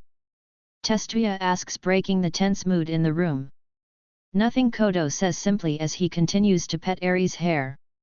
Nothing. Everybody was surprised by his response. Shinichi, are you serious? Ran glared at her oldest friend. Yeah, this is no time for jokes. Shu was more serious than he has ever been. Gone was his playful behavior. Now he couldn't sit in one place due to how nervous he was for his best friend. I'm not joking. The fight is in a week. There is nothing new that I can learn in a week that will help me. I'd rather spend time with my family and rest. So that I can be in peak condition. The rest will be up to fate. Kodo avoided saying death match in front of Eri. To fate. Chisaki, his mother, sobs a bit. Ryu Unosuke, his father, quickly consoled the emotional Chisaki before turning to his son. How sure are you? I am one of the strongest people on this planet. Garu and I are almost equal in physical capabilities. He has the edge when it comes to quirks, I have the edge in my animal transformation and sword skills. Kodo answers simply. Wouldn't he have the upper hand due to his numerous quirks? Testuya speaks up. Momo shakes her head. Using multiple quirks probably strains the mind as well as the body. Just going by my quirk, thinking and making several things at once gives me a headache. It's easier to make mistakes. He is not stupid enough to do that in front of Sensei, and if he is, Sensei won't let go of an opening like that. So what, you plan to go out there and fight him with a sword? Rumi says with a frown on her face, but it was clear that she was worried. Kodo sighs. He picks up Eri and gives her to Rumi. He walks across the room to the corner. Shinichi, what are you doing? His mother asks him. But the next second, Kodo punches through the floor and his arm clenches. Before anyone can even say anything, he slowly starts to lift something out. It was a sword. A humongous jet black sword. It was easily 2 meters in length. It's a well-ornate weapon with a curved, single-edged, black blade along with a big handle. It resembled an oversized Kriegsmesser. Shin. What the hell is that? Shu said with a dumbstruck voice as everyone was looking at the giant sword. This is Yoru. My newest sword. A/N. I'm thinking my hawk's blade Yoru, but without the guard. The guard is like half the size of his arm. That's too much. Tell me what you think, guard or no guard. Eri got near the sword. Her height only reached half of the blade's length. And Eri is 110 centimeters tall. It's taller than me, Eri pouted, making Kodo chuckle. And a lot heavier too. Rumi raised an eyebrow and grabbed the handle with one hand. She tried to lift it up but couldn't do it. What? Kodo chuckled at her face. This sword weighs 100 kilos. And it's going to be tough lifting it up. It's like trying to lift a 100 kilograms barbell from one of its ends. Can you even fight with this? Rumi says incuriously. Kodo just nods. With my quirk activated I can, as I said, there is nothing else to do but relax and wait. You will win. Right? Eri looked up at Kodo with her big bright puppy eyes. Of course. I am the strongest. And after I come back we are going on a nice vacation. Where? Eri cutely tilted her head. Anywhere you want. Can you think of a few places? Kodo smiled at here. Eri put on a serious face as she started to count her fingers. Well. We could go to the beach. The mountain. The sea. Chapter 133, Stars and Stripes. 2 more chapters, guys. I'm feeling a bit emotional XD. Word count 3000. 3 days later. USA. In a secure room. A group of people was watching the news. For the last 3 days after the Kamino incident in Japan, hero hunter Garu has been on a relentless chase for the #1 heroes across the world. In just 3 days, after the fall of All Might, Egypt's Selim, Greece's Zeus, China's Jade, Russia's Boris and many other #1 heroes have been defeated. Sadly, some of them were also killed. All that remains is our very own Stars and Stripes. It's not a question if Garu will come, it's when. We can only hope Stars and Stripes can defeat him and end his reign of terror. Crash bzzzzzzz. The muscular woman threw a remote straight through the TV. Sigh. Star, I know you are pissed, but please control yourself. An old man sighed out. He was wearing a 3-piece black suit. Easy for you to say, you, old geezer. You might have been the previous number one, but now you are just a retired old man. And I'm perfectly calm. I'm just waiting for Garu to come so that I can wring his neck. Multiple facepalms echoed across the room. That's the opposite of calm, you stubborn girl. The old man hit the table. Why are so impatient? But before she could answer, a loud booming voice echoed across the building, probably the entire region. Stars and Stripes. Get your ass outside, you gorilla woman. Star grinned. He is here. Star jumped out of the door. She used her quirk. New order to give herself a superhuman body. Super strength, speed, and durability. Still below All Might but way above other heroes with strength quirks. Her quirk, New Order, allows her to place an order/rule on anything she touches and calls out its name. She can change reality with her quirk, the reality on corporeal and incorporeal things. Star. Star. Stars and Stripes. Wait for backup. The men in the room yelled out, but she ignored all of them and exited the secret underground building. She quickly noticed Garu standing in the air. Luckily they were in a forest away from any cities.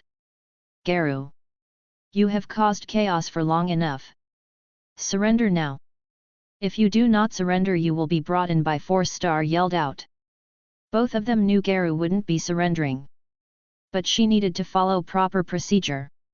Otherwise, the American Hero Committee will be calling her and wasting her time by reminding her of the rules. Garu pointed his finger at her. A tiny red orb appeared on the tip of his finger. Zero. Bzzzzzzzzzzzzz. A human-sized red laser erupted from the orb and headed straight at Star, who barely touched the laser. New Order red laser. As of now this laser is fragile as glass. She then punched the laser as it broke apart into tiny red shards. Sheesh, with I feel sorry for your boyfriend. Poor guy probably got his pelvis crushed. Star didn't even flinch. He gave you the cold shoulder, hey? Well, with an attitude like yours, I would give you the cold shoulder too. Star's eye twitched. She was getting annoyed. Do you ever shut up? Star yelled at Garu while her hand went through the air in a griping motion. She quickly whispered, air. As of now does not exist. 100 meters ahead of me. No, but at least I'm not the idiot who is wearing the American flag as clothes. Seriously, did you just grab a few flags and sew them together, because that's what it looks like, Garu said casually as if the lack of air was not affecting him at all. Star looked at him with wide eyes. Impossible. Wait, there is no air, how can his voice reach me here? Oh, and removing the air was a big mistake. After all. Garu grinned at her. No air means no air resistance. Garu pointed his hand behind him. A bluish energy platform appeared. Garu crouched down and his feet hit the platform. Star was looking as Garu somehow landed on a vertical platform.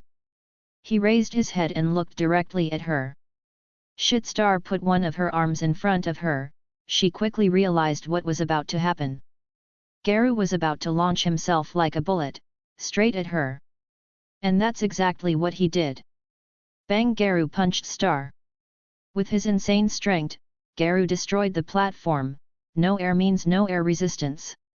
He had reached her before sonic boom happened from him entering air again. Asterisk asterisk boom. Asterisk asterisk. The aftershock of the sonic boom and him punching Star synchronized. It seemed like there was only one explosion. Star quickly got up, but she had a bruise on her left forearm. He got past my defenses even with Tech-Eye.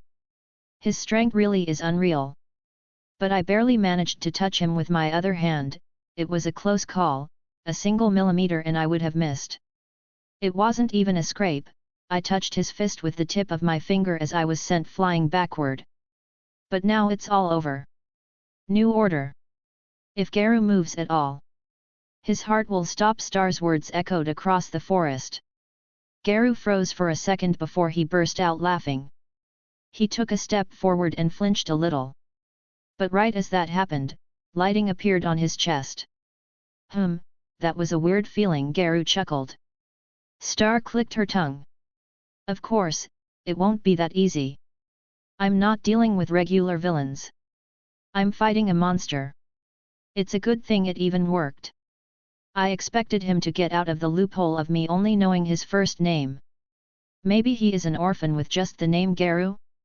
No matter. I have to prepare my next attack. New order air. The air forms into my shape, but 1,000 times bigger.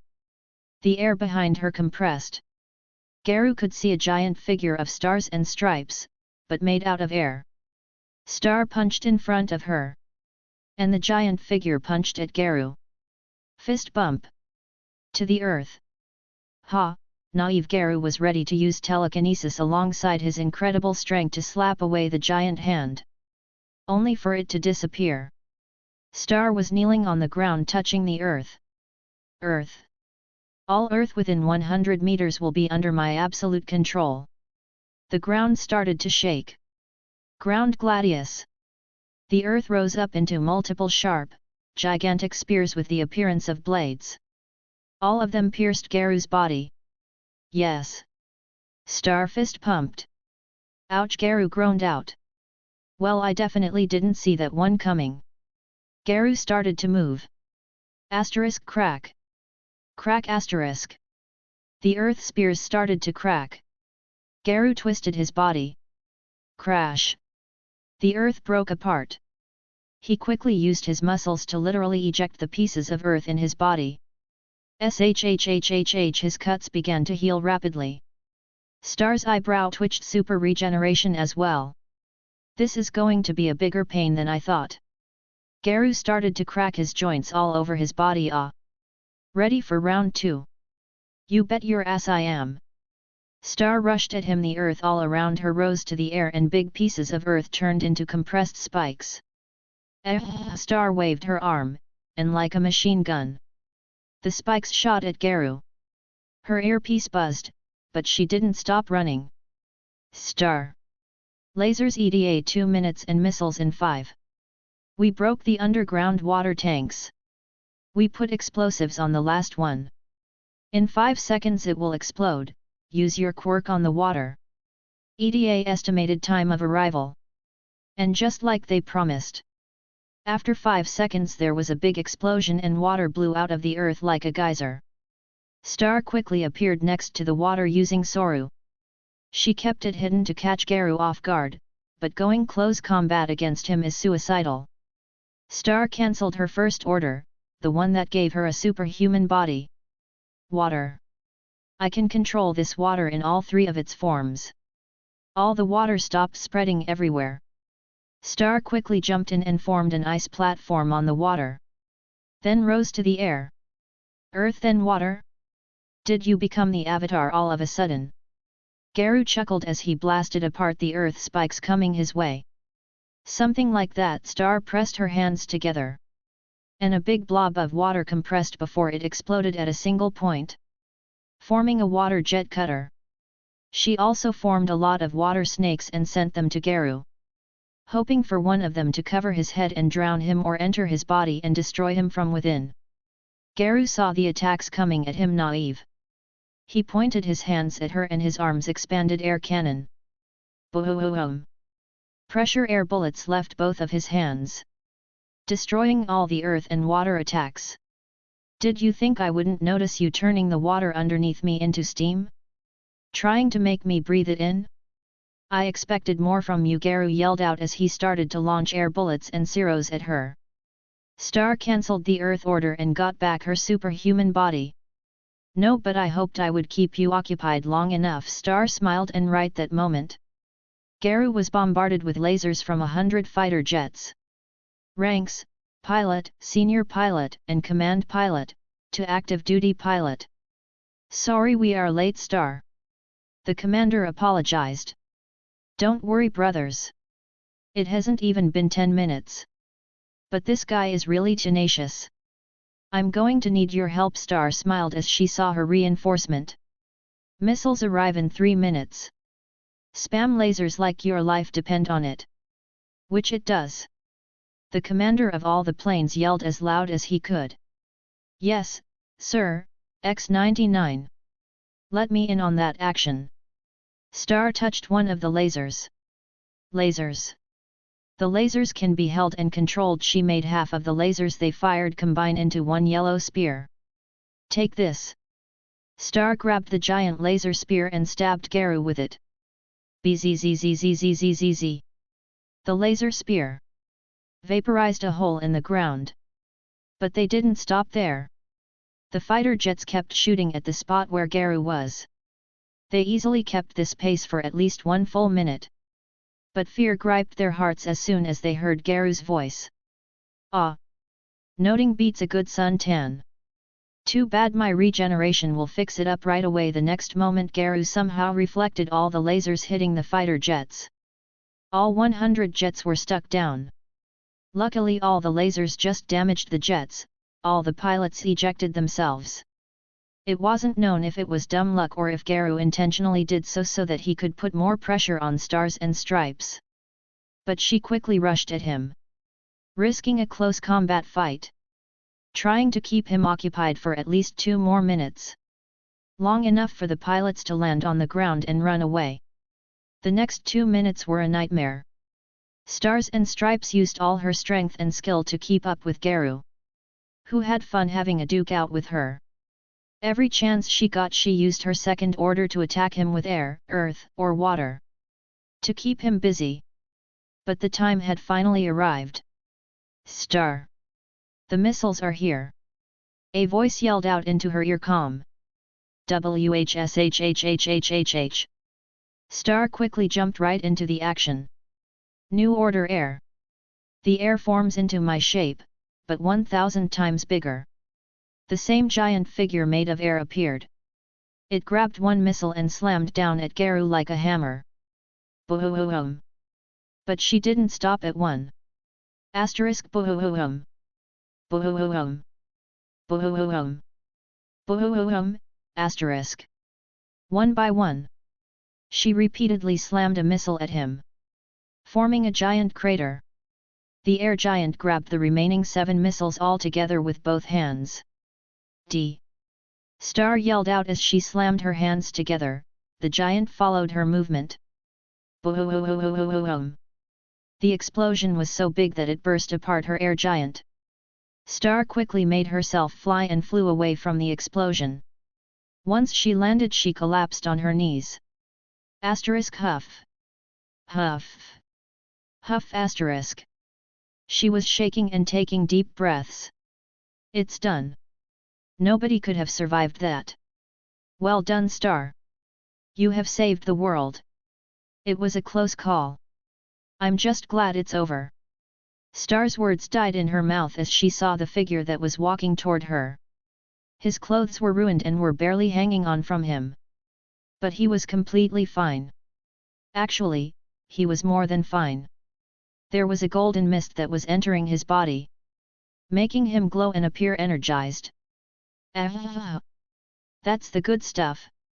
Welp, I admit that it was fun, but I have to go now, Garu said casually, making Star's instincts flare. But before she could even move, Pucci!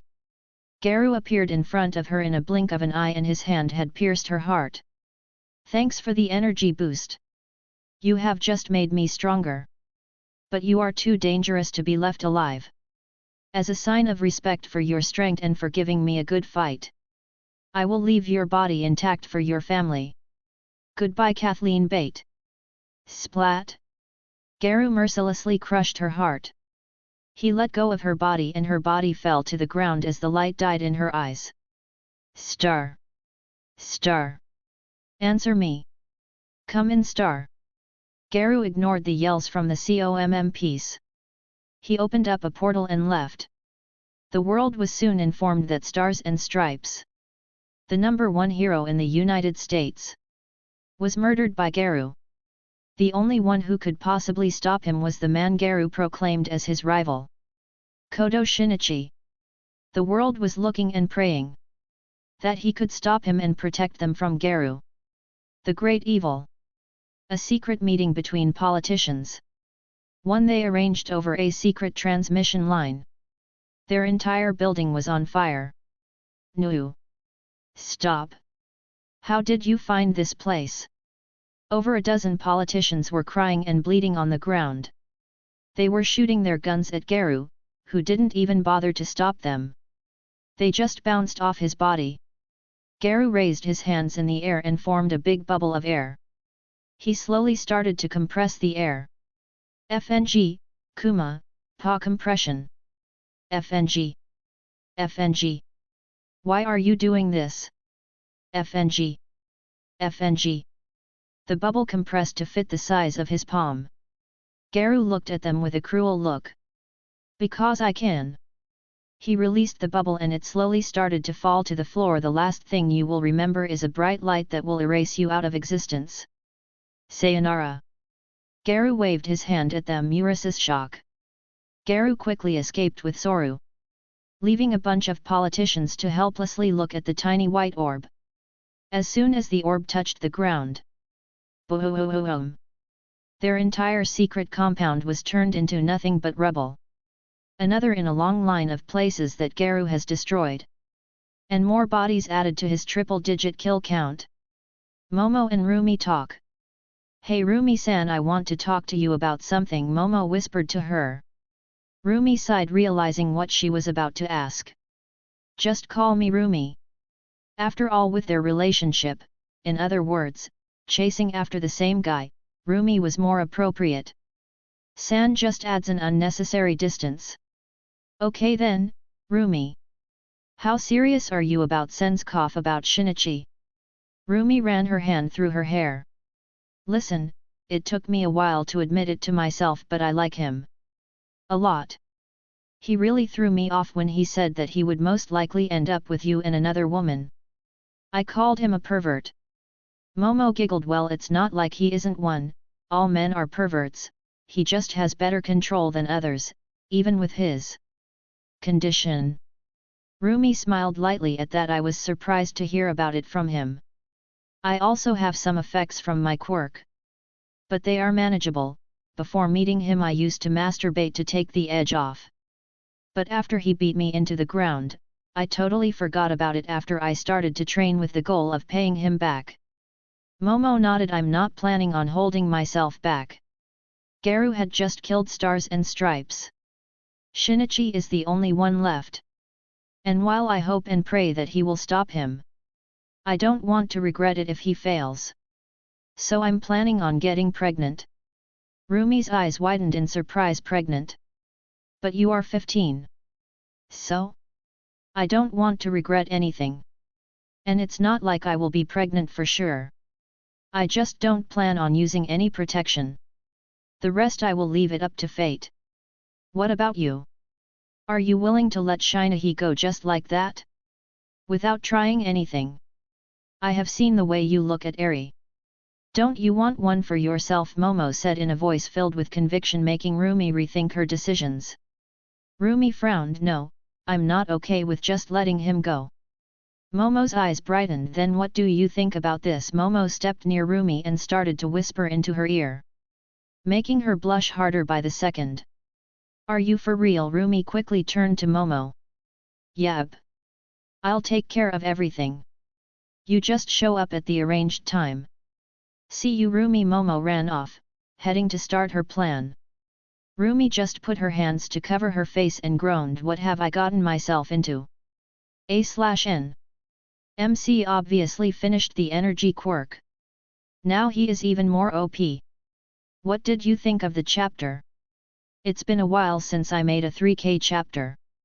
Wrote 550 words during my work breaks XD. Chapter 134, Journal. Almost there bois. It's been more than 3 years since I wrote the first draft for this. And it's finally about to come to an end. Well, that was certainly interesting. I'm back into my base form and was lazing around in one of my safe houses. I was lying on my sofa and drinking some beer. Today has definitely been beneficial. No, that's an understatement. Today has been fucking great. Oh right. I'd better write this down now before I forget later. Today I finally went off to face USA's number 1. Stars and Stripes. Her real name Kathleen Bate. Her quirk is New Order, and has the ability to impose a rule that can change the reality on things she can touch and understand. These rules can apply on material and immaterial things. So people, elements, composites. Anything she can touch. A quick worthy of being called one of the strongest in existence. In my Garu from I went and provoked her. The fight started off with me firing off some weak attacks at her so I can closely study her quirk. After a few attacks I allowed her to hit me and use her quirk on me. I knew that her quirk wouldn't affect me, as Garu doesn't exist. He is only a persona, a mask. But I still faked the injury. Mostly because on the off chance some paranoid fuck made a conspiracy theory that Garu and Kodo were the same person, I would have deniability. Since Garu was affected by New Order, that must mean he is real and he doesn't have a last name. Probably because he is an orphan who grew up in the slums. She surprised me by using the earth as a weapon, as I had not even considered it. Compressing the earth and attacking with it was a good move. And then there was the grand finale. I knew the US had those special Tiamat nukes. And I had finished the energy absorption quirk and Nizu's high-spec quirk. So I allowed myself to be hit by them. I gained an absurd amount of energy from those nukes. And I used my ridiculous processing abilities that were boosted by high-spec. I finished most of the quirks I had backed up in my queue. But I am excited about these two in particular, number 2445 All for One and number 2537 Kathleen Bate. New Order. With these two finished I am practically unstoppable. I will use All for One to rip quirks out of people directly if their quirk is compatible with me. If it isn't, I will take blood samples and grow the quirk to be compatible. And New Order allows me to change reality, with my insanely new processing power. I can do whatever the hell I want since I can perceive and comprehend a lot more than Stars and Stripes ever could. My lifelong goal is done. At the age of 15, I have reached the top of this world. I eliminated all villains and heroes that could be a threat. I killed off all the politicians that didn't like me, and left the neutral ones and the ones that work for me alive, securing my place in the government. I started this journal when I was 4.5. It has been more than 10 years. 10 years of gruesome training and failures. Destroying my body only to rebuild it stronger. Now the only thing left to do is put on the greatest act in history. The final battle. Garu, the great evil, vs Shinichi Kodo, Typhon, the god of monsters. This will be my final entry, signifying the end of my journey. After tomorrow a whole new era will start. A new journey. One where I stand at the top of this world. Shinichi Kodo. I sigh as I close off my journal. I'm feeling a bit emotional. 10 years of tirelessly working. Just a bit more and it will all be over. All my dreams are about to be fulfilled. Ding! Momo sends a message to come to Rumi's house. She says that the three of us need to have a conversation about our relationship. I slowly get off my sofa. It's time to face the music. I won't be manipulating a single thing. I really do like them both. And should they want this as well?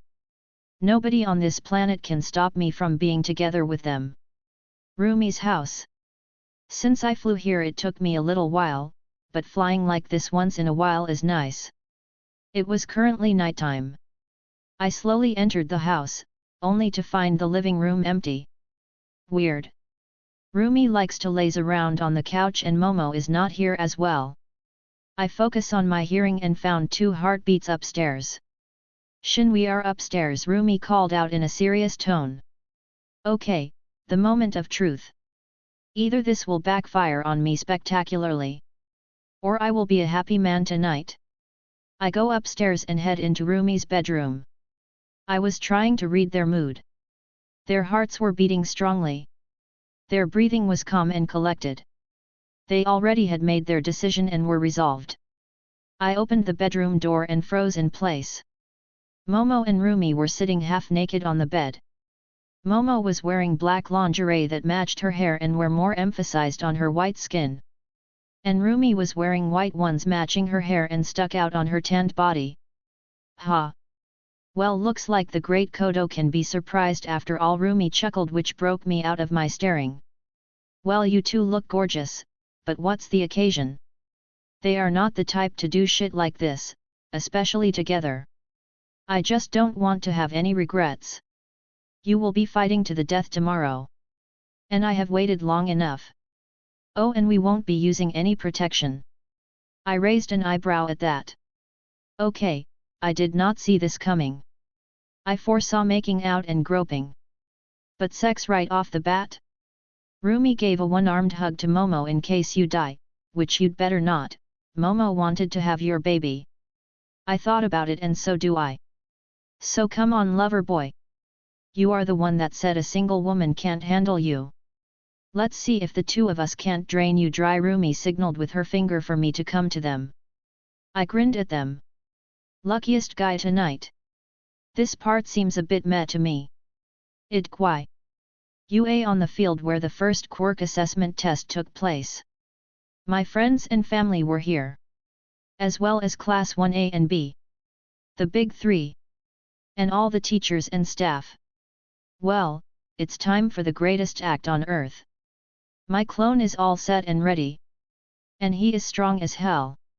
Right now I'm practically unkillable. So my clone will actively be trying to kill me.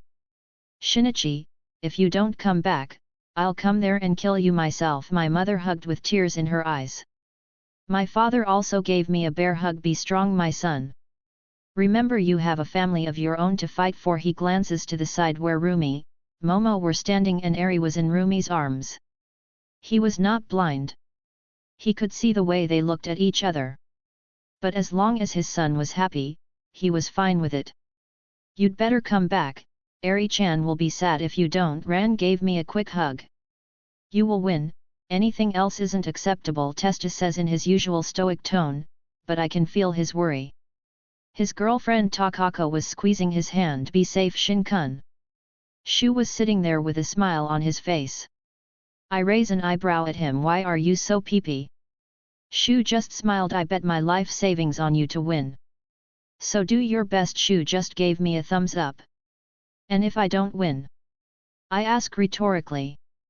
Well, then I guess I'll be following you to hell shortly, since I will probably be killed by the Yakuza gangs for not being able to pay the money. That's if Garu doesn't kill us all, Shu says casually. What about your girlfriend Ruri?